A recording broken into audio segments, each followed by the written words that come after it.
All right, welcome into the channel. Let's talk some Texans tonight.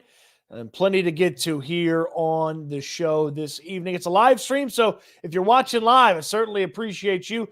Get in the comments. We'll answer your questions throughout the course of the show as well. We'll get to some various topics over the course of the day, including DeMeco Ryans and what he had to say about the quarterback reps later this week. What do we expect out of Dolphins week as Miami is coming to town for two joint practices as well as the preseason game? The defense has quite the test ahead of them in these joint practices, a chance for them to shine, plus your questions as well. If it's your first time here, we'll get to some of these topics. We'll get some comments in between the topics, and of course, we'll finish with the Q&A like we always do. Would appreciate a subscribe down below, a thumbs up if you're enjoying the video, and of course, please check out my website, www.houfutball.com as well. Appreciate everybody watching live. If you're catching this the next day, that's great too. Let's talk a little bit about what DeMeco Ryans had to say about the quarterback competition, or really the quarterback reps, or really, let's just read between the lines of what the head coach of the Houston Texans had to say. Here's DeMeco from after Monday's practice. As of right now, Sunday, we haven't discussed the reps. As of yet, we're still just getting through practice. We'll discuss the rep count and how we'll go about that game after we go through the two practices with Miami. So we'll have an answer after that. Now, that was DeMeco Ryans when he was asked, is C.J. Stroud going to start the preseason game on Saturday against the Miami Dolphins? The person asking the question actually said Sunday, but Saturday is the day that the game, Saturday in the afternoon as well. Of course, we'll have plenty of coverage for you here on the YouTube channel, as well as Houston Football, www.houfutball.com. What to make of DeMeco Ryans' comments? Well, he didn't say Stroud's not going to start. In fact, he kind of confirmed that if things stay the same, C.J. Stroud will have some reps in the game, likely as the first-team quarterback, because Davis Mills doesn't take first-team quarterback reps anymore. It's only C.J. Stroud taking first-team quarterback reps. So C.J. Stroud's the only one taking first-team quarterback reps in practice. And DeMeco Ryans talks about how they're going to divvy up the reps and figure out exactly how many reps guys want to play after they get through the joint practices. And this is real simple to figure out exactly what DeMeco's saying. He's saying it without outwardly saying it. If the joint practices go really good, then C.J. Stroud's going to play about the same against the Dolphins in the preseason game as he did against the New England Patriots. If they don't go so good, maybe C.J. Stroud gets a couple extra series that he wasn't expecting to get in preseason game number 2. Now, you got to remember, this is a totally new coaching staff. It's first-time head coach. It's first-time offensive coordinator. And with that, we don't have anything to go off of on how they're going to treat the third preseason game. But here's what we do know. They're going to treat these joint practices, 2 this week with the Dolphins, 2 next week with the Saints, as very important and opportunities to get guys a lot of reps. You're going to get guys who are maybe on the bubble some reps that are really important. And of course, you want to get your starters some reps because you can rep certain situations. You can find out a lot about your team in these joint practices. And so when DeMeco talks about, yeah, we're going to watch the joint practices, then we'll figure out how many reps everybody's getting. That's really simple. Based on how well C.J. Stroud does in the joint practices, that lays out how much he plays in the preseason game. And it's a lot easier to get Laramie Tunsil to show up for a couple of joint practices, show up in his pads, and play well in a couple of joint practices than to get him out there for a preseason game. Not to say that Tunsil wouldn't if they asked him and pleaded with him and needed him to play in the preseason game, but it's better to have him for a couple of joint practices, a little bit less chance of something going haywire or sideways in the joint practice than in a preseason game. You don't need some backup defensive end playing try hard against one of these important starting offensive linemen and having that guy go down for any sort of amount of time. Of course, Titus Howard's already out for a little while due to a hand injury that he suffered in practice a couple of days ago, a little over a week ago, actually. Now, so with DeMeco Ryans saying that, I would anticipate that we can't make a solid estimation on Stroud's rep count until we finish those joint practices this week, which, of course, will happen on Wednesday and Thursday with the Miami Dolphins. frankly, if he does well in the joint practices, I'm fine with 2 series, about 12 to 15 reps, whatever happens in that series. I think it's important to note, if Stroud had been able to get first downs and continue those series, it was maybe just, 2 series worth of reps as opposed to 12, 15 reps as sort of the counter or the pitch count. Or if he does something like what Justin Fields does in his first preseason game, which is 3 passes, 2 touchdowns. If he does something like that in the first couple of series, then hey, get him out of the Dolphins game. Let Davis Mills and E.J. Perry handle things after that. So I know there's been some people who heard D'Amico, read those comments from D'Amico Ryans and thought, is this quarterback competition back on after the preseason game mistakes that C.J. Stroud made? No, the quarterback competition's not back on. It's still just C.J. Stroud with the first team. It's still C.J. Stroud as the guy for the Houston Texans. Let's get to some of your comments here, and then we'll talk about the week that Stroud is set to have. Appreciate everybody watching live, and if you're watching after the fact, well, we will appreciate you as well. Britton, I don't think anybody knows who our number 1 receiver is. Have to wait and see. I hope Tank goes off. Showtime, baby. Yeah, I think it's going to be a wide receiver 1 by committee. Whoever's having a big day, I think, is the one that you're going to go to a bunch on game day. Devin, appreciate you jumping in here. Jose, appreciate you getting in here. Of course, Britton, I appreciate you getting the folks hyped as well. Jim, appreciate you as well. Jonathan, thank you. Sean, appreciate you getting in. Yeah, we like these late night ones, man. We like these late nights. We like popping in here late and talking a little bit about the Houston Texans on a late night broadcast. Rick has a comment here. Her case has a bad leg thing. That's why they got the new guy, so CJ and Mills won't have to play too much. You need the third quarterback in the preseason. Somebody's got to play middle of the third quarter on, or, if somebody does really good in the first quarter and the second quarter, E.J. Perry can handle the entire second half. That was kind of got to be Case's thing. Case, I don't know what's wrong with him. D'Amico Ryans dodged the question when he was asked about him. So it's something to pay attention to. I don't think Case's roster spot is in trouble, but you need E.J. Perry, that third quarterback, to handle some of the duties in practices and, of course, the preseason game until Case Keenum is healthy and back at it. All right, let's talk a little bit about this week for C.J. Stroud and just how important it can be for C.J. Stroud and really how important it is for C.J. Stroud. What he's done to this point, padded practices against his teammates, the 1 preseason game against the New England Patriots, I liken all that to homework. I liken all that to pop quizzes or a quiz, something of that nature. And you think about when you're putting together your grades as, a student, you're trying to figure out what everything's worth. Homework and pop quizzes and quizzes that the teacher tells you are coming. Those aren't worth as much. But to me, the Dolphins joint practices and maybe even the Dolphins preseason game, we'll kind of see exactly how Stroud plays in the joint practices to see how much weight we give the preseason game. The joint practices feel almost like midterms of the preseason, okay? He's had a couple of weeks to get his legs underneath him, learn the offense. D'Amico Ryans talked the other day, hey, we're not doing a ton of install anymore. We're building on the things that we have in this offense and this defense. And so with these few weeks of practice under C.J. Stroud's belt and the preseason game under his belt, it's sort of time for midterms of the preseason. And I'm going to take a real big temperature of where Stroud is based on these 2 joint practices against the Miami Dolphins. This is not some slouch of a defense coming in. Now, it's not the most intimidating defense, and you don't necessarily game plan for practice, but it's a defense that's got some big-time playmakers. It's some defense that can put some heat on the quarterback, and it's got some nice players in the secondary that should really challenge the talent that the Texans do have at the wide receiver spot, or ultimately we may find out the talent that the Texans don't have at the wide receiver spot, which might be a little scary to find out in joint practices this far into the preseason when there's not a lot to figure out.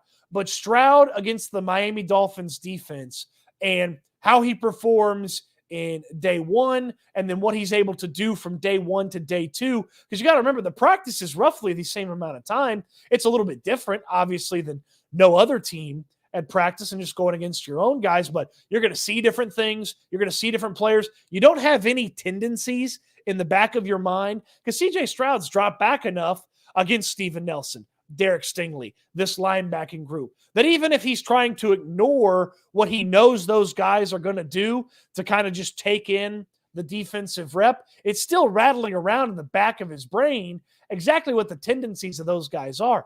You don't have any time to figure out the tendencies of the Dolphins players when you're going against them. And these messy pockets that you've been seeing from the Texans defense, I got to imagine the Dolphins are going to create some of those as well. So midterms, it's a big element to CJ Stroud's preseason tests with these joint practices coming up. And then if he doesn't perform well in the practices and the team decides to give him a little bit of extra time in the preseason game, then that's a big test and a big element to the preseason as well. I'm not worried about Stroud in these joint practices by any means. I believe that he's elevating and building, and it's very cliche, and you hear DeMeco Ryans say it, hey, get better every day. Well, there's a lot of stuff that CJ Stroud's doing that he is getting better at from a day-to-day perspective. He's much better with messy pockets than he had been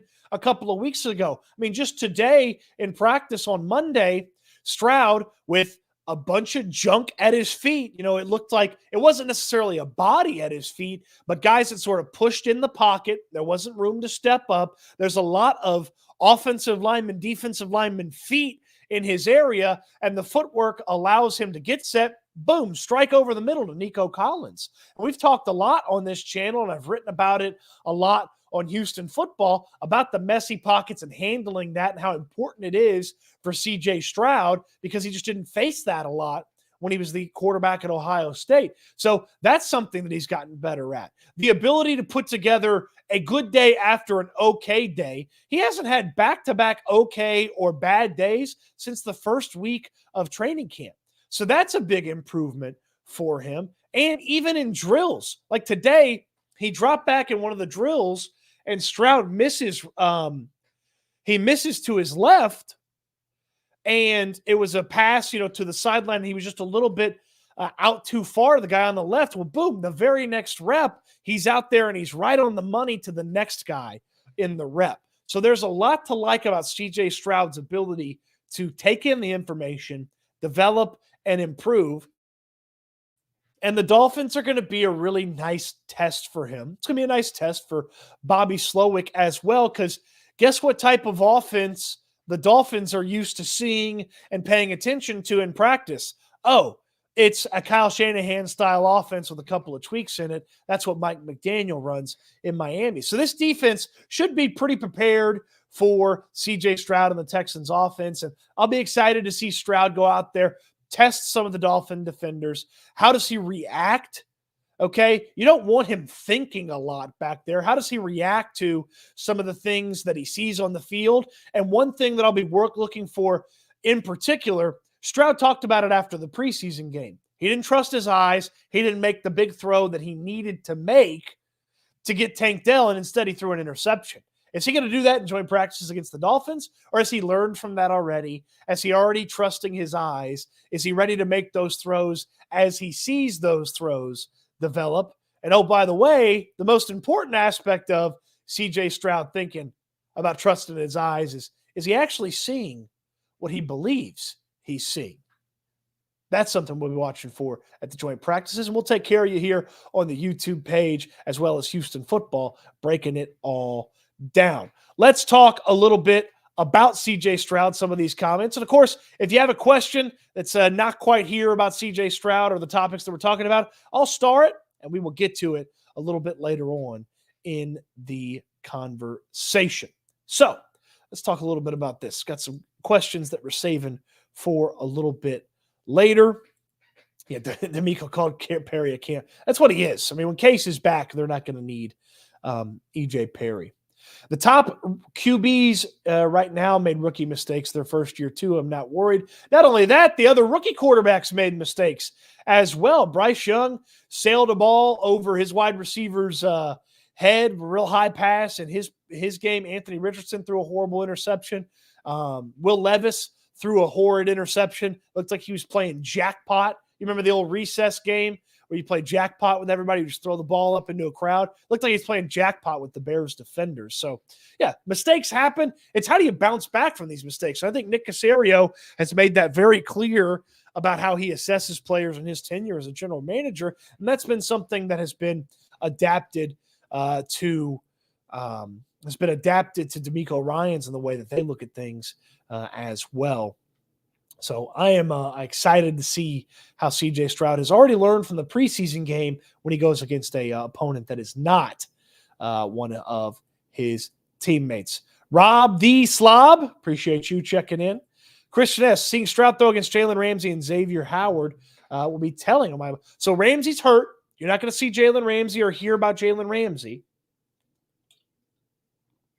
But Xavier Howard should be practicing and should be there. So excited to see him against those guys as well. Can't wait to see Pierce and Dell in the field together. I believe they'll both complement each other and set up the play action. Yep, that'll be a good one. That'll be a good one. Rick, put the 50 yards away so we can hit the other guy's head out of 5 tries. That's who starts. That would be funny. I'll take CJ in that. Yeah. It was like, I don't know. We used to do like 1,000 and then we go by hundreds probably. I think that's what we used to do at recess back in the day. But yeah, that's what Will Levis looked like against the Bears defense. It was like jackpot. Bears defend came down with it. I don't know about this Wild Thing music. If CJ can make things happen with this wide receiver group, he's the next Brady. I don't know about all that, but he's going to need to make some stuff happen with this wide receiver group for sure, because the talent level, he's going to need to elevate them. And that's what great quarterbacks do. They elevate guys. So, all right, we'll get one more thing in about the defense, then we'll get to all your questions. You guys have some great questions tonight. And, of course, if you have a question that you desperately want answered or you want to jump to the front of the line, the Super Chat is available to you as well.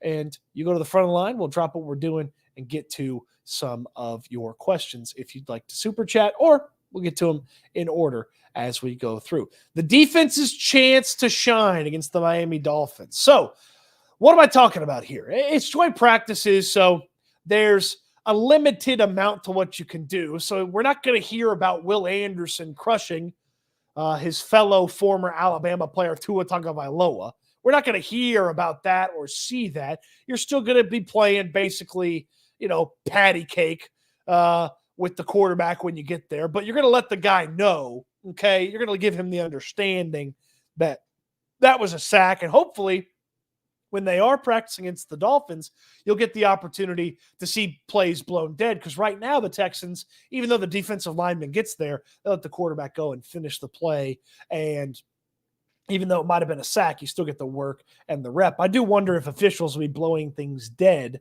on Wednesday and Thursday in the joint practice. But you look at this Miami Dolphins offense and what they bring to the table. This is a team that dealt with some injury issues to the quarterback position. And typically when a team has an injury to their quarterback, you're like, oh, like that's going to sink their offensive rating. They're probably not going to be as good as they actually were. Well, the scary part about the Miami Dolphins is Tua missed some games and they still finished as the 6th best offense in football last year. Mike McDaniel's one of the best offensive minds in all of football. Bobby Slowick's conversation about Mike McDaniel the other day was fascinating. If you haven't seen the video of it, chase it down. I'm going to write about it for Houston Football this week as well. This is a dynamic offense. This is an offense that is set up to maximize the quarterback's skills. And if that quarterback is not getting it done, they will get him out of there and they'll get somebody else in there to take care of business. That's what Tua is facing right now. But if you remember, the Dolphins started the season red hot, and every game that Tua started and finished, the Dolphins were undefeated for a little while. And they were still moving the rock even when they had some backup dudes in there at the quarterback spot. And that's a testament to how good that offense is and how skilled Mike McDaniel is at setting up guys and getting them set up for success. And now you start to think about where this Dolphins team is from an overall offensive talent standpoint. We know about Tyreek Hill, but Jalen Waddle is a really tough cover. And they have added some really nice depth to that wide receiver room. His name's Robbie Anderson,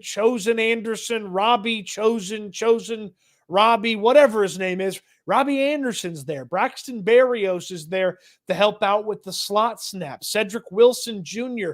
from Dallas a couple of years ago. He wasn't successful there last year, but he's still in Miami. There's a lot of guys that Tua can get the ball to, and they've got a lot of running backs that catch the ball out of the backfield and are really good at running the football. Raheem Mostert, Jeff Wilson Sr., and the rookie running back Devin Achane. So this is a great test for the Texans defense, because think about what the defense has been going up against right now in practice.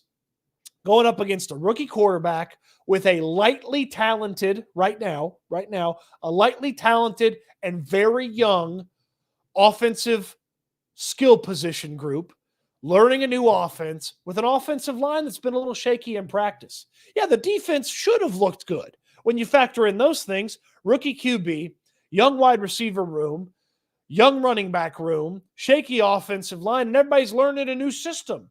The defense should be having field days. They should be having days like they had on Sunday against this offense. Well, now you've got a Miami team that, as they were putting things together and didn't even have their quarterback for the entirety of the year, were the sixth best offense in all of football. And they're coming to town with a little bit more depth than they had last year. That's a real test. I'm very excited to see what Will Anderson, John Grenard, and the rest of the defensive line can do against the Dolphins' offensive line. But perhaps what I'm more excited about is the linebackers in coverage and this corner group against these Dolphins pass catchers and the guys catching the ball out of the backfield. I'm extremely excited to see Derek Stingley, Steven Nelson, Tavier Thomas, Desmond King, Shaq Griffin, Jimmy Ward, and Jalen Petrie go against the likes of Hill, Waddle, and company. That's going to be premium stuff. That's going to be so much fun to watch. It's going to be a real interesting watch to see Derek Stingley, because guys don't really challenge Derek Stingley in practice. I wrote about this in the observations today. He's had an interesting camp, and we've talked about how Nico Collins has made a play here on him, or this guy made a play here on him, or Tank Dell gets him in one-on-one reps. Like, okay, but we don't talk about all the times where the quarterback looks over there, sees 24 covering his guy, and is like, well, can't throw the ball there. That guy's not open, and he's not getting open, and he's got to go somewhere else. Let's see if Stingley can force Tua to do that in the joint practices. Let's see if Jimmy Ward and Jalen Petrie are flying around against this offense that they're going to go against, and it pays off to the level that it's paid off for them against the Texans. You overcommit, you too aggressive, Waddle's taking it to the hizzy. Tyreek Hill's going to make a house call, paging Dr. Hill. He's coming to the house, okay? So I'm very excited to watch this defense against this offense that the Dolphins are bringing to town. And if this defense plays well in the couple of joint practices, and the starters that do play in the preseason game against the Dolphins, if they play well, it's going to add to my excitement for this defense, which has already jumped up a couple of levels in excitement for me, based on their performance here in camp. So, defense's chance to shine when the Dolphins are coming to town. So you come from the Sunshine State, but then the defense shines on you. Forgive me for that. I have a weird thing with state nicknames. They're a lot more, they're not as fun as I make them seem, but they're a lot more interesting to me than I think most people probably. Let's see. Henry To'o was looking nice. This is a guy that I'm excited to watch against Miami as well. How does he do from a run fit standpoint when they put him in coverage? How does he do against some of the Dolphins guys that he's going to cover? Toast, I see your question. We'll get to that here in just a minute. Wild Thing Music. Indecisiveness by rookie QB could lead to a greater chance of injuries and penalties. Caserio working to keep his gig. These two opposites will be interesting to watch throughout this season. Yep. Yeah. I'm not super worried about Caserio losing his job. He got the promotion where he basically runs all of football now. I feel like him and D'Amico are equals. Like if you did an org chart, hey, Cal McNair and the McNairs are up here. Here's Nick Caserio. Here's all this. Here's D'Amico Ryans. Here's all this. So I'd put them on the same level, but you never know because it's the Houston Texans and weird stuff happens to general managers. Sometimes they're the coach. Sometimes they're a preacher. Weird stuff happens to the general manager spot. Sometimes Romeo Crennel says he's the guy making the call, but, we know that wasn't the case. Jonathan says Stingley's going to have an all-pro season under D'Amico. Jonathan, from your lips to God's ears, if Derek Stingley could have an all-pro season this year, woo, I would be over the moon. Over the moon. You know what? If Stingley's an all-pro, I'll raffle off a Stingley jersey. How about that? If Stingley's an all-pro, I'll raffle off a Stingley jersey. Just clip that, save that, and make sure you remind me of that as well, because I'll forget. But if he's an all-pro, I'll raffle off a Stingley jersey. All right, Q&A time. Super chats go to the top of the line. I'll do my best to get through as many questions as we can. I'll go back to some of the ones that we missed. If I missed your question or you think I didn't see it, please send it again. Let's fire through some of these questions from a little bit earlier. Toast wants to know, what's your prediction on the starting lineup for the wide receiver spot? Well, I would go with Robert Woods and Nico Collins on the outside, and Tank Dell's going to force his way onto the field as the slot receiver. So Tank Dell's going to be in there, but Noah Brown will be heavily featured as well. He's had some nice moments at practice, and certainly John Mechie is a factor as well. Mechie had an off day on Monday. It's kind of bummed. The TSN people from Canada were in town. Mechie's from Canada originally, and they were in town to talk about Mechie, and he had an off day. So I was kind of bummed for them. They didn't get any Mechie film, but yeah, Woods and Nico, they run out there with the first team, 2 wide receivers, Woods and Nico, 3 wide receivers, Woods, Nico, and Tank Dell. Why do we sign a wide receiver and release him a day later? Good question that I don't know the answer to. Is a Victor something from was it the USFL or the XFL, one of those? Practice one day and then it was see you later.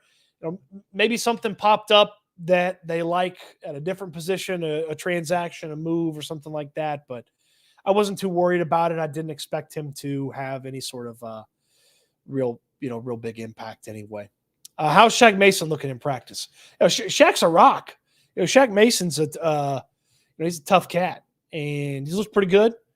It's tough to judge this offensive line until they're all playing and there's a little cohesion opportunity. Yeah, I think Scruggs has only been in there practicing with the first team guys for a little bit here.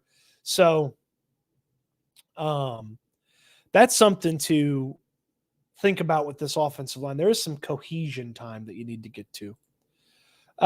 Cody, what did you see from Kenyon Green out there today? Yeah, Kenyon was in there, put some work in.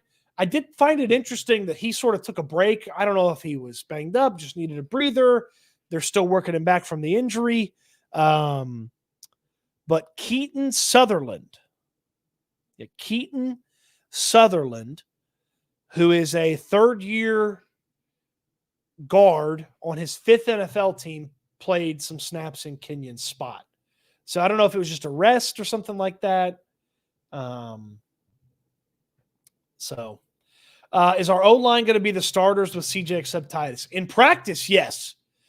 So joint practices, I would expect Tunsil at left tackle, Kenyon Green at left guard, Juice Scruggs at center, Shaq Mason at right guard, and George Fant at right tackle. In the game, I don't anticipate that Mason or Tunsil would play in the game. So you get Green, you get Scruggs, you get Fant at right tackle. Right guard's a little bit of a mystery. Don't know exactly what they would do at right guard. Maybe it's the Sutherland kid. Maybe it's Tyler Beach. But Michael Dieter played some left tackle in practice on Monday. Now, it was a Tunsil day off, so I'm not super worried about anything. It's a vet day off for Tunsil. But Michael Dieter played left tackle, and I wonder if that's a combination of two things. One, Dieter played a little tackle at Wisconsin. He had played a lot of tackle in the NFL, if any, but it put George Fant back at right tackle. Right tackle is where Fant is going to play while Titus is out. And so by virtue of that, I think you wanted to get Fant at right tackle, keep him at right tackle, get him the reps at right tackle, and then you had Dieter play left tackle. But hopefully Dieter doesn't have to play left tackle for you at any point, except for maybe a preseason game. Why have we heard anything about Corey Littleton? Littleton hasn't stood out a ton, but he doesn't look poor or doesn't look bad either. So he hadn't stood out. He doesn't jump off the page, but he's a vet that they trust, and I would say that he's on the team. Steven Nelson and Tyreek Hill, yeah, absolutely. You get Steven Nelson some work against him. You get Derek Stingley some work against him. Sure. One more from Toast. Who do you see as a realistic but surprising cut that could happen to make the 53-man roster? Let's see. Who do you see as a realistic but surprising cut? I would be bummed if Kurt Hinish got cut. He's played really well. Played well in the preseason game. But they may not keep 5 defensive tackles. I suppose Littleton, if they felt good about one of these other linebackers, but I don't know that they feel that good about the linebackers. And let's see. None of the wide receivers are a surprising cut. Xavier Valladay, the rookie out of Arizona State, he's a bit of a surprising cut. We can talk about him in just a moment. Just Plain Dave with the super chat. Thank you, Just Plain Dave. Has Tegan Quateriano been cleared to practice? If so, will he play this week? He has been cleared to practice. He has been practicing.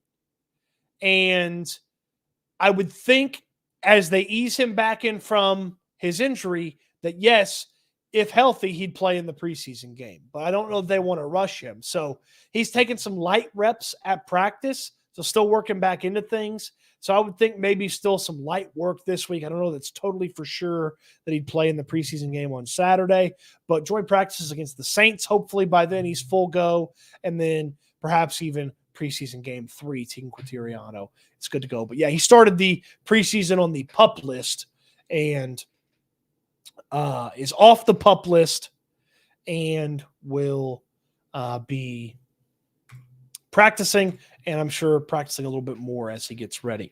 I'm throwing it into the chat here. If you guys want to get in from the video standpoint, that's the link. What'll happen is you come in backstage, you can ask your questions. We can have a little conversation here on camera, but of course the comments and the questions here in the chat are welcome as well. Now you got us excited about the Miami joint practices. We'll be subscribing. Abigail, appreciate you.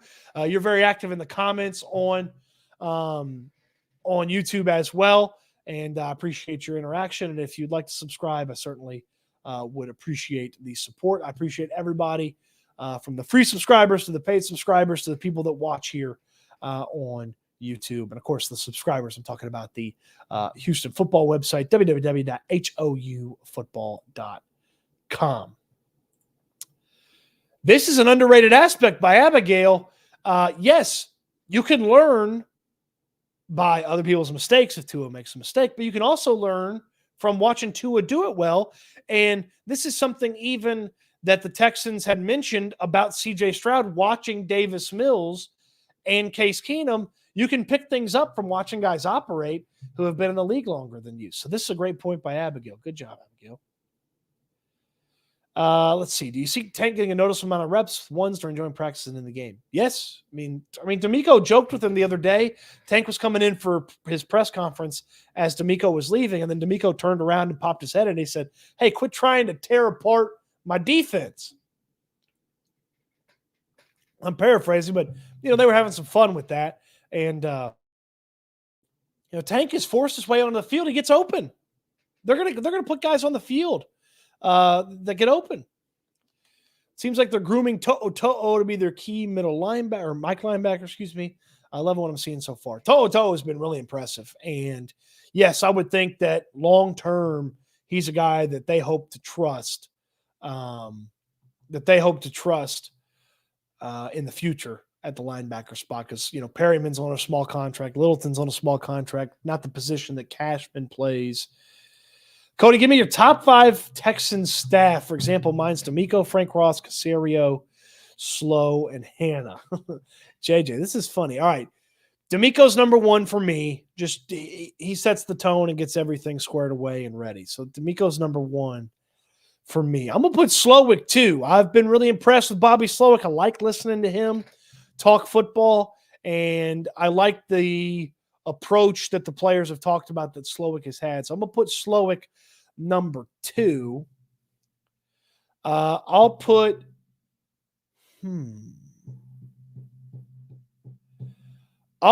Caserio 4, Chris Strausser, the offensive line coach, 3rd.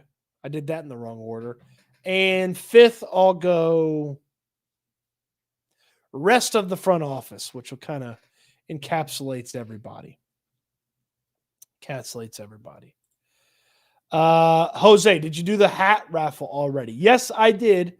I did do the hat raffle. I notified the winners, and I'm sending those out to them this week. We will do another raffle towards the end of this month, heading into the first week of the season. So be looking for that and the announcement on that. But I appreciate everybody that entered in to the raffle for the hats. I have notified those winners. I will send out a handful of little bonuses to some other folks, just some small stuff in addition to the hats for the raffle. So be on the lookout for that email as well.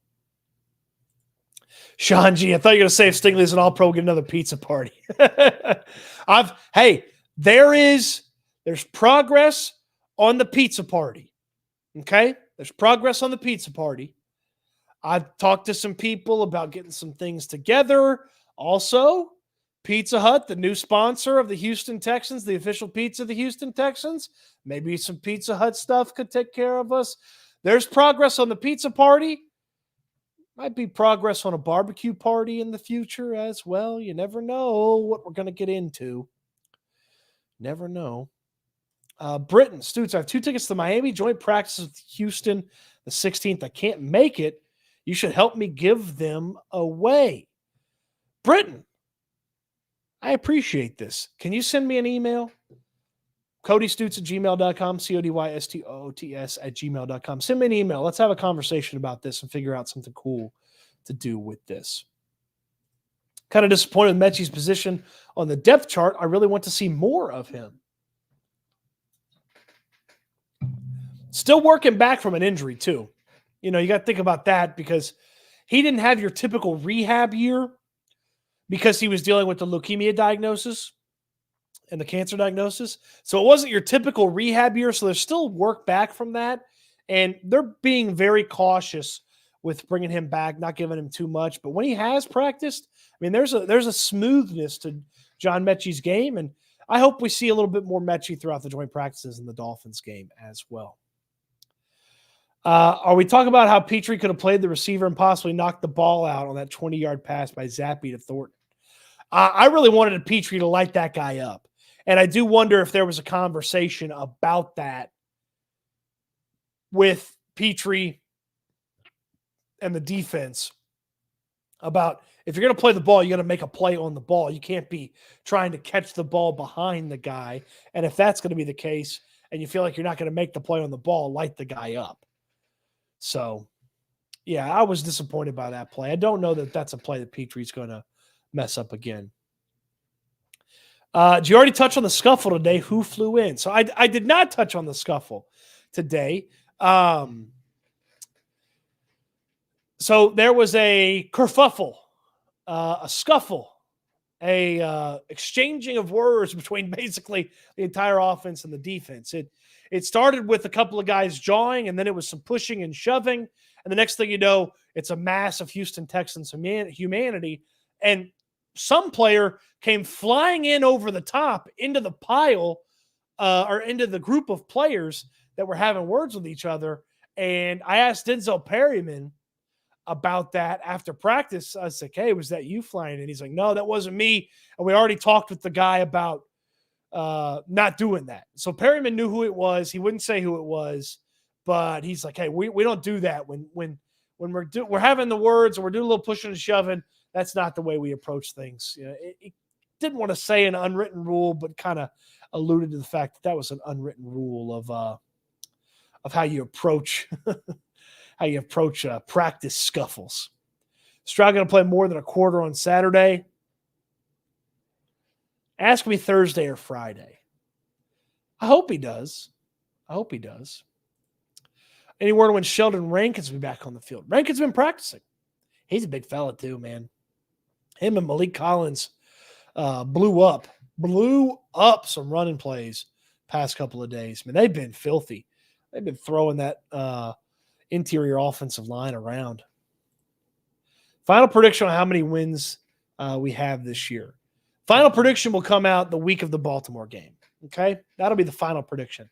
As I see it now, improvement on the defense, excitement for the offense.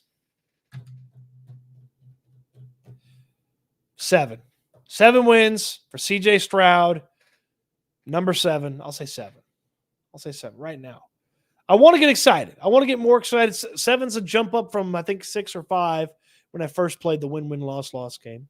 We'll play the win-win, loss-loss game one day here on the YouTube. I would love this, Mr. Wild Thing. I combined Mr. Flow and Wild Thing to Mr. Wild Thing. I would love this. I guess you'd be Mr. Music. Mr. Wild Thing Music. Anyway, worst to first would be great. I wouldn't complain about that. They will not be the worst team in the AFC South, I'll tell you that much. Kirko gone, you think? Yeah. Christian Kirksey's probably out of here. Hasn't practiced hardly at all.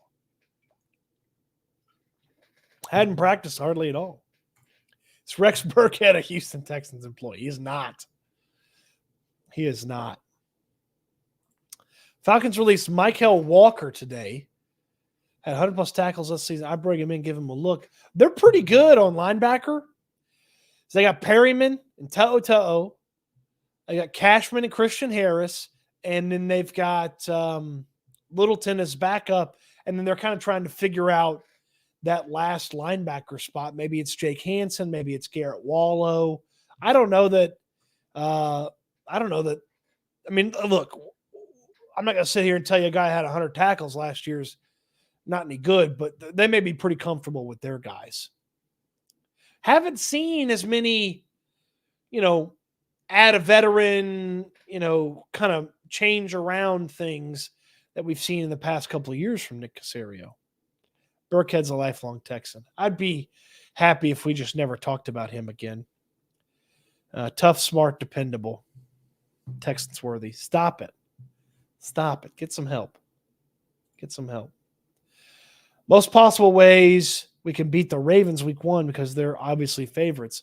Well, they're putting in a new offense. Lamar is going to have to knock off some rust and get ready with this new offense. I mean, obviously he's a really talented guy. I'll be betting on Lamar to win the MVP. I bet on Lamar to win the MVP damn near every year, except for the year he won the damn thing. So, I mean, he's a really good player. I like Rashad Bateman, one of their wide receivers. But if they're breaking in a new offense and they somehow can't run the football, then maybe this team can do just enough to win against the Ravens and beat them. Skeeter 2 times. I believe that's a salute.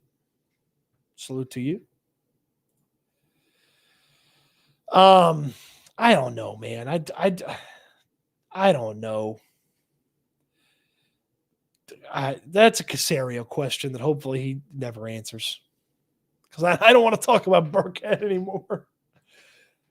Have you seen a good relationship with QB coach Gerard Johnson and CJ so far? Absolutely. I mean, those guys are talking a ton. I don't know what they say exactly, but there's a lot of the gesturing.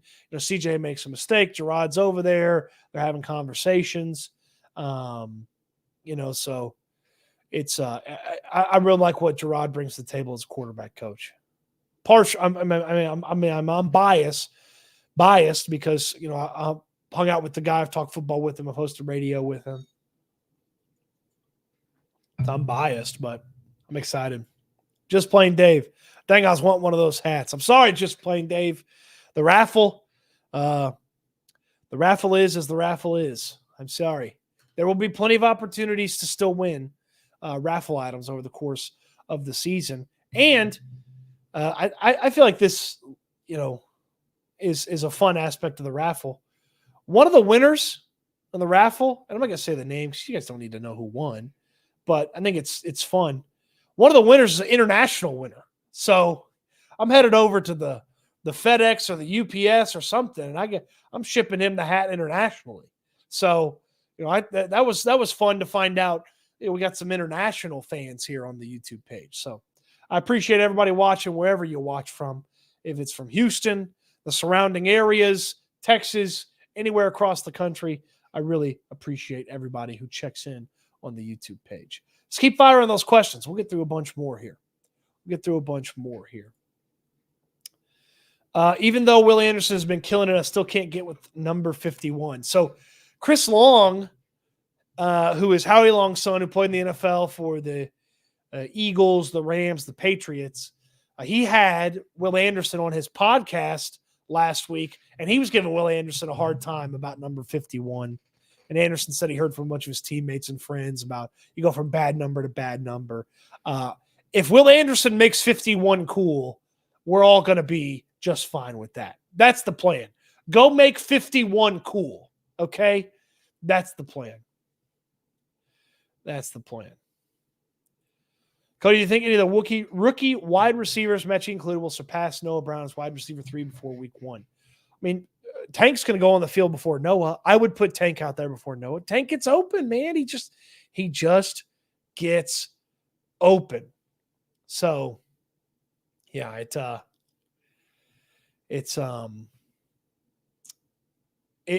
that's where I would put Tank in the pecking order. I mean, I'd put him as wide receiver 3 for top in the slot.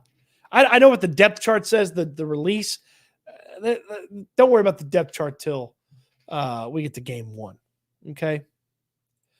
This would not surprise me if it was Chase Winovich. This would not surprise me.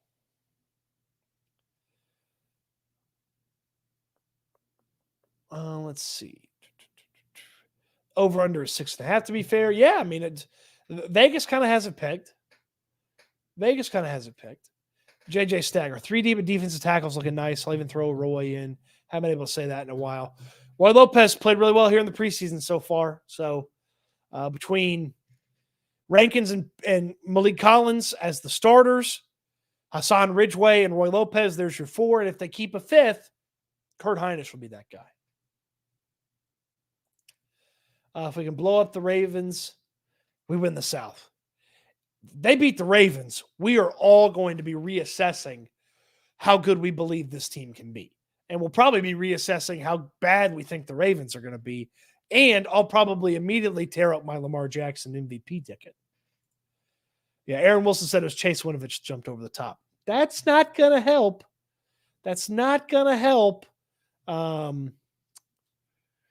Chase Winovich make the team. Not going to help. Talon. I'm going to the Browns game later this year. Score prediction. Think it will be a good one.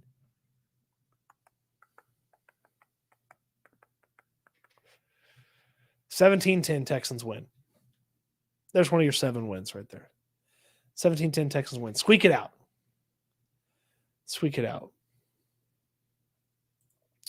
Any chance Andre Johnson can become a future wide receivers coach for the Texans? Andre gave the coaching thing, like the the assistant coaching thing, volunteer coaching thing a try, and I don't really feel like that's going to stick there. It doesn't feel like that's something that he really wants to do. Now, Jonathan Joseph coaching DBs, it's been fun to watch J-Joe be out there. J-Joe's one of the best Texans players ever. I know it didn't look great there at the end of his career, but, J-Joe is like a coaching intern or something like that. And he's been coaching the DB, so that's been fun to watch. Dalton, as in Dalton Schultz, getting number 9 for free. Good thing he didn't win for it. So what Devin's talking about is Dalton Schultz offered Brevin Jordan money, an undisclosed amount, to get the number 9. And Brevin Jordan doesn't feel like he's going to make this team right now. And so if he gets cut, then the number 9 is going to be available. Then Dalton Schultz moves to number 9. So that'll be I don't buy a Dalton Schultz jersey or jersey just yet, because I bet you the number changes. That funnel cut's going to be wild. I'm sure there will be a lot of shuffling. So I was talking with Texans Cap, my buddy Texans Cap, which if you don't follow him, you should on social media, and he's got a Substack as well. He does a lot of stuff to keep me up to date on the inner workings of the salary cap and money to spend and things like that. So you got 90 guys on most rosters. You cut down to 53. That's about 35 to 37 guys. Not everybody's at 90. So let's just call it 35 players per team get cut. Okay? 35 times 32 is 1,120. So 1,120 players are getting cut on cutdown day. The Texans are number 2 on the waiver priority, by the way. So if there's a guy they really want that's got to go through waivers, they can jump in there if the Bears don't get him. So that's the scary part. If you're a Texans player, you're the last 2 guys on the roster for the initial 53.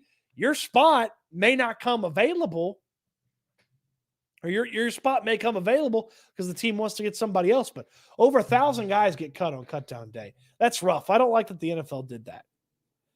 I mean, DeMeco Ryans explained sort of why they did it, because they needed bodies for the 3rd preseason game. He didn't want a bunch of guys who were going to play a couple weeks later as regular season starters.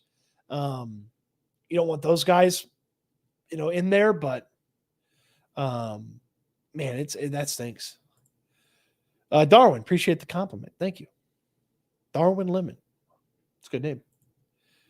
Brandon Salazar, Colts versus Texans week 2 score prediction. Texans by 10. Anthony Richardson. Woo.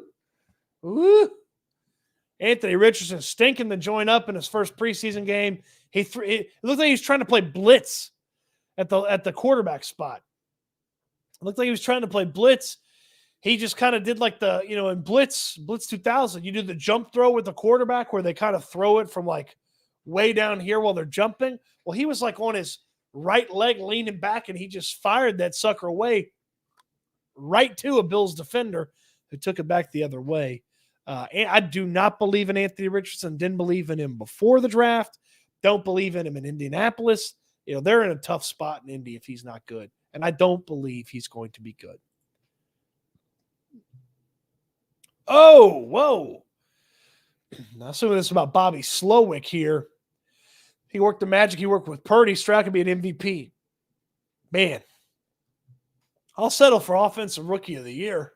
It would have to be the MVP. I'll take O'Roy. O'Roy, D-Roy. Be nice. Number 2 gets the O'Roy, Offensive Rookie of the Year. Number 3 overall pick gets the D-Roy. I'll take the O'Roy, D-Roy sweep. Christian, if Slowick does well these next few years and gets a head coaching gig, is Gerard Johnson the next man up? I believe so, yes. Gerard interviewed for some offensive coordinator jobs this past offseason. Obviously didn't get him. He's a quarterback coach now. But yes, if they stick together in the building, then yes, Slowick moves on to be the head coach somewhere. Then, Gerard, I would think, would get the nod to be the play caller and the offensive coordinator.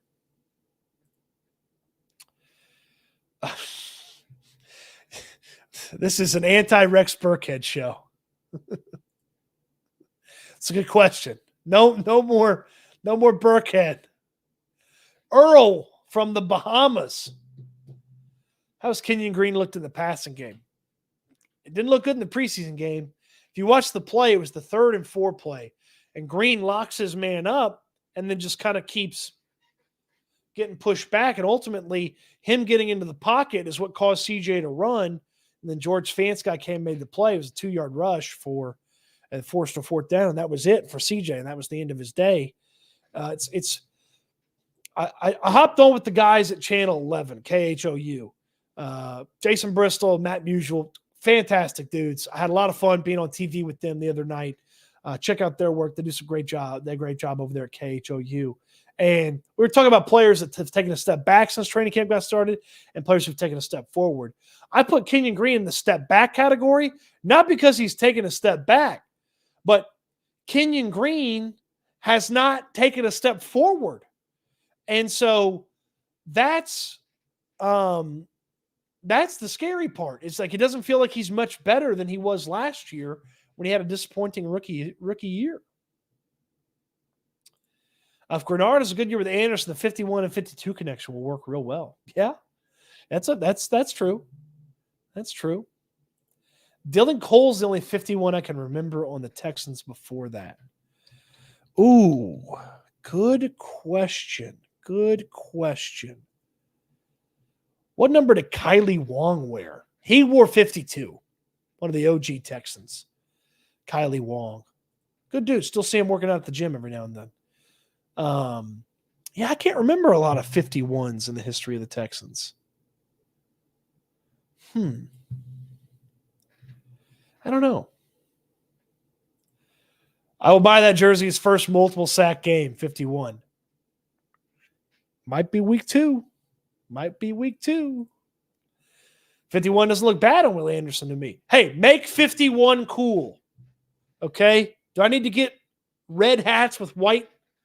We're not doing the make things cool or great again. We're not doing that.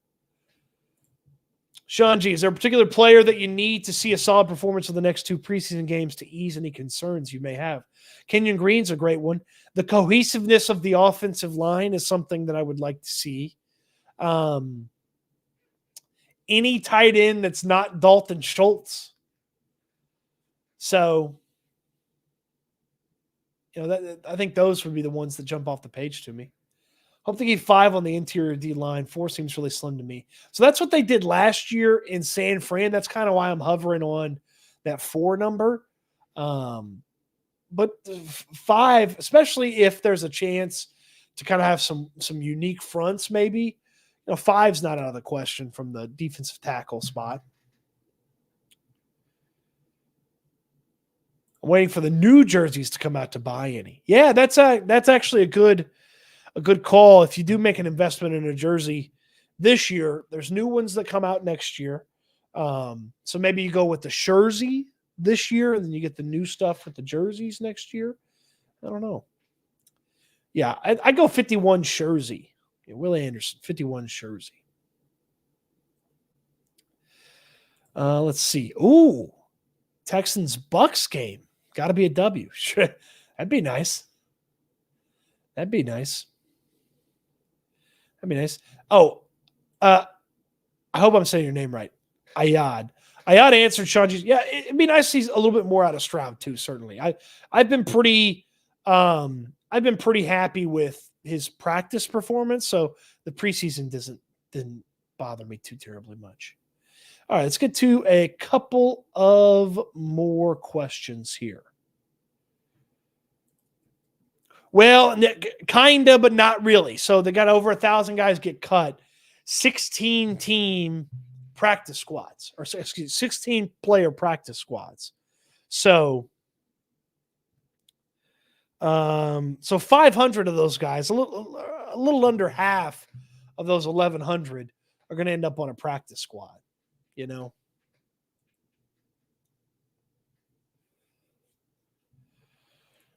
Who's got the best defense in the division this year?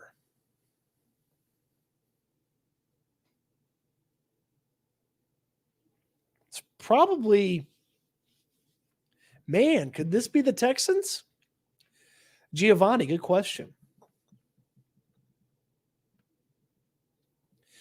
You know, if I thought Travon Walker was any good, I'd say the Jaguars. But I don't think Travon Walker's any good. I don't believe in Travon Walker. Trying to think here. Got a pretty solid secondary there in Jacksonville. I just don't believe in Travon Walker. Josh Allen's very fine as a pass rusher. He's not great.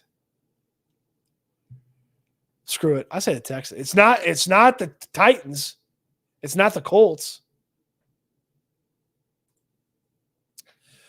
What are your actual thoughts on this season? Will be a significantly productive year. Should we be expecting similar 22 season Davis improvements, allowing CJ to learn and grow? I would think that you're going to have a combination of both. You're going to have growing pains for CJ, but you're also going to see growth for the team overall. The depth is better. The talent is better. The coaching is better. This team should be better on a week-to-week basis here, and they should have some success and win some football games, and they should win some games that they weren't capable of winning last year. So they're going to be far more competitive on a week-to-week basis. Far more competitive, and there's not going to be a moment where DeMeco Ryans walks up to the podium and talks about how great the second half against Miami was when they got their heads smashed in the first half, like Lovie Smith did last year. Damn it. That always makes me so mad.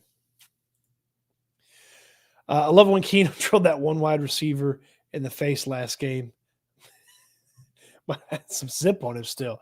Yeah, he gets warmed up. He might, he can get it where he needs to in the short term. He gets warmed up. He'll be, he can get that short stuff. The long stuff, though, not great. Stop it. Stop the Rex Burkhead nonsense. I'm sorry I missed this in the pocket. I appreciate the super chat. I'm a little behind here on the scroll through. Stop it. No more Rex Burkhead.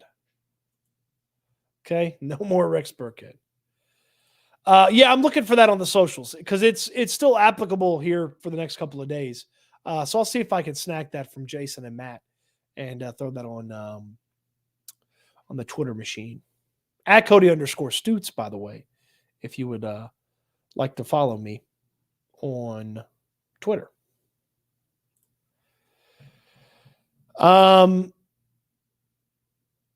Yeah, there's some Kubiak elements. There's some Shanahan elements where the guy's getting a big, nice free run, where there's not a lot of stuff on there. Yeah, there's some Kubiak elements. You'll see some bootlegs.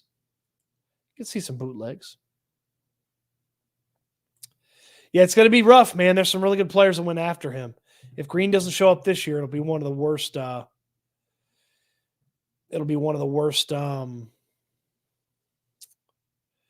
Picks that Casario's made. Camus Gruget Hill. Tried to eliminate some of those culture guys from my brain. Like the Mark Ingrams, the Camus Gruget Hills, Daryl Sharpton was nasty in a version of Madden. I don't remember which one. But Daryl Sharpton was nasty in a version of Madden. This is funny. I'll buy some clearance battle reds. It's a good plan. It's a good plan. Yeah, so I was not at the glimpse of the new uniforms get together, but I've seen and talked with people about some of the logo update ideas and some of the ideas for the new jersey. And I think that the hope is there's something for everybody. So, they're going to try to please as many people as they can with the redesign. I'm excited to see them. And as you mentioned, the wheelhouse, Jose says, GG to the wheelhouse. Yep, the wheelhouse, no more. But I think things don't have to, sometimes change is good. Sometimes change is good for a lot of us. So the Pats game, right behind the bench, let me tell you, yeah, CJ was glued to Gerard all night, man. It's like they've got an imaginary, an imaginary rope around each other's waist where they don't get too far away from each other. Like they are constantly near each other. It's fun to watch, and especially if you believe in Gerard like I do, seeing him work with CJ is that much. It's good. I would not be shocked to see the Texans add maybe 2 or 3 different guys around cutdown day if Caserio likes some of those guys. I would think 2 or 3 different guys. Seth, I appreciate that. Yeah, if you want to hit that thumbs up button down below and add to the likes count, it is greatly appreciated. It helps the channel quite a bit when you throw a thumbs up onto the video. Oh man, I Kenyon and take the step. They may move him out of that spot in the season. So I just gotta hope they take that step. They're not one of the best teams in the AFC. I like Doug Peterson a lot, but I'm not buying that they're in the upper echelon of the AFC. Very, very beatable team. Very beatable team. Week 3 is going to be a dog fight. Gonna be a dog fight. Jacksonville. Let's see here. Couple more. Oh, fun fact, Will Anderson only has star development in the new Madden. That's good, right? I haven't played Madden in a couple of years. If I bought Madden, my productivity here would go down. I can't do that right now. I like hanging out with you guys. I got a couple buddies that are big Madden players. Let's sneak over to their house, play a little Madden. And Jalen Petrie and Derek Stingley are big Madden players. It's a fun little fact that we learned. As well. Yeah, so a couple people ask about the wheelhouse, and I would just say, BK's got his thing that he's doing on YouTube. So check that out. Jake obviously has had a ton of YouTube success as well. So check that out and just follow the socials for what those guys have coming up next. That's what I would say. Stars no bueno. Okay. Oh, here we go. Frazier. Wait a second. There's normal star, superstar, X Factor. That'll change. That will change. Okay. Just put that there. I would think that he's going to get better in the Madden game. They do that update stuff fast. Yeah, Kenyon had a rough stretch there. Let me see if I can remember the defensive tackles that he faced. Hold on. Give me a second. I'll pull the schedule up. I'll give you the defensive tackles that he faced in a row last year where he just got roughed up. Okay, it started in the final Sunday in October.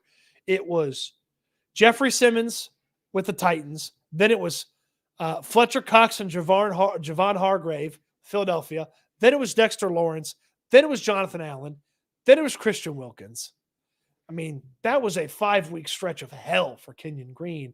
And I do believe that hurt his confidence a little bit towards the back end of the season as well. There was 2 times, I think Simmons did it, and I think Jonathan Allen and Deron Payne did it, where they used Kenyon Green to tackle the running back. Did not enjoy that. I mean, this is the crew that they're going to run out there for the first game. And then when Titus is healthy, he's the right tackle. But, Tunsil, Green, Scruggs, and Mason, and then Fant until Howard's healthy. That's what they're going to run out there. So anybody they're bringing in is a depth guy. But it wouldn't surprise me if they brought in some depth. Any player that you think will shine but is not really talked about? I mean, I try to talk about as many guys as I can, especially if I believe there's a shine aspect to them. Ayad says Mike Boone. Boone's to me my running back 3. So it's Pierce, Singletary, and then Boone. Mike Boone. He's looked pretty nice in camp. Pretty nice. All right. Let's wrap this sucker up here. Couple of housekeeping notes, if you will. Okay. Appreciate everybody watching. Thank you so much. And if you hit the like button, that'd be greatly appreciated. Subscribe to the YouTube. That's greatly appreciated as well.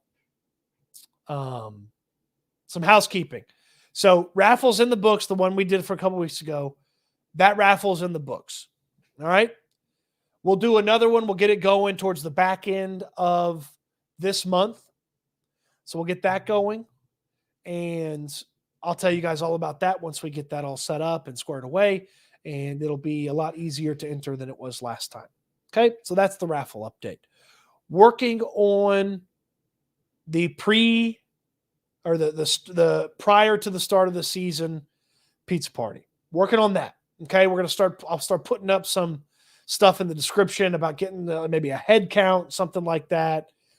Where I take care of a good portion of the pizza and maybe some beverages and stuff like that. So want to take care of anybody that can show up to our before the season gets going, our kickoff party, our pizza party, whatever you want to say, however you want to say that. Over at Houston Football, www.houfootball.com. The paid subscriptions are live. So the 11 observations, a lot of the other writing that I do, that's going to be behind the paid subscriptions. Okay. It starts at $7 a month. I understand that it's been free for a few weeks. Some of the stuff's going to be paid subscriptions, exclusive only content. We will always have something free on the site. There will always be some sort of free content on the site, but there's going to be paid content. I'm going to make it worth your time. Okay. I am going to give you your $7 of value every month. If you're going to spend hard-earned money on me, I'm going to give you a tremendous amount of value. So I very much appreciate anybody in here who has signed up for the site. I appreciate that a ton. Free subscriber to paid subscriber to, annual to founding member. Okay. I appreciate all of that from everybody. Thank you so much. It's how I make my living here.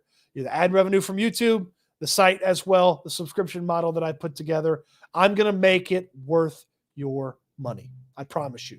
So if you trust me with your hard-earned money, I'm going to make it worth your time. Part of that's going to be we're going to have exclusive podcast audio through the site, through Substack's podcast feature. Okay? Some of it's just going to simply be the YouTube. If you can't catch it on YouTube, hey, as a paid subscriber, you can catch the audio version of it. You may lose a little something here or there, but ultimately, I feel like I could do a pretty good job taking this video, turning it into audio. So that's going to be a part of the paid subscriber features. When we do raffles, you'll get bonus entries as paid subscribers. Okay. And of course, you're going to get all the content. All right. The 11 observations are going to be paid subscribers only. All right. 4 joint practices coming up. The preseason game coming up.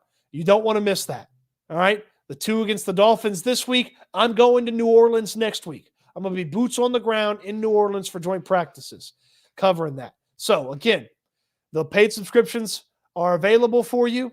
If it's something that you'd like to do, I would greatly appreciate it. I appreciate all your support.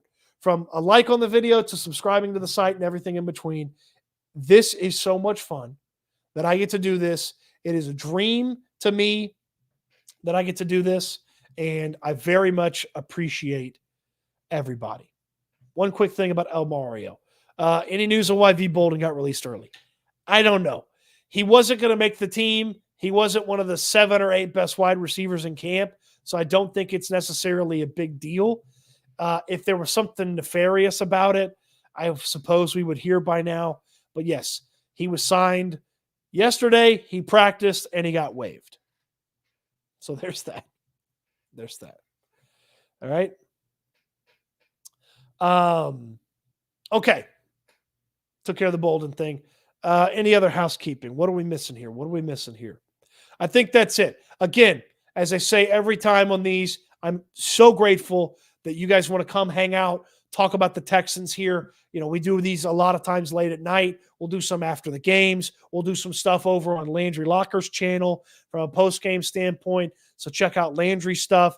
He does a great job with this. We got some recorded stuff coming up here on the channel. We'll do some stuff in the middle of the day, so if for the people that can't stay up late or hey, I can't stay up till 11:45 talking Texans, but I can watch earlier in the day, we'll do some of that. We'll probably call it we'll probably do a little happy hour one of these days, like 3 p.m., 4 p.m., 5 p.m., something like that. Kick back a couple of beveraginos, So, but again, thank you, everybody. I probably take too long at these to wrap these things up. But again, thank you all so much for all the support. It's been so much fun. And we haven't even started the season. We haven't even got to the second preseason game. Look how much fun we're having. Okay? It's going to be an incredible season. It's going to be awesome. Thank you, everybody. These are always a blast. We have a lot of fun. And I'm very excited for what I'm going to bring from a content standpoint. I'm very excited for what you guys bring. And it's going to be awesome. All right?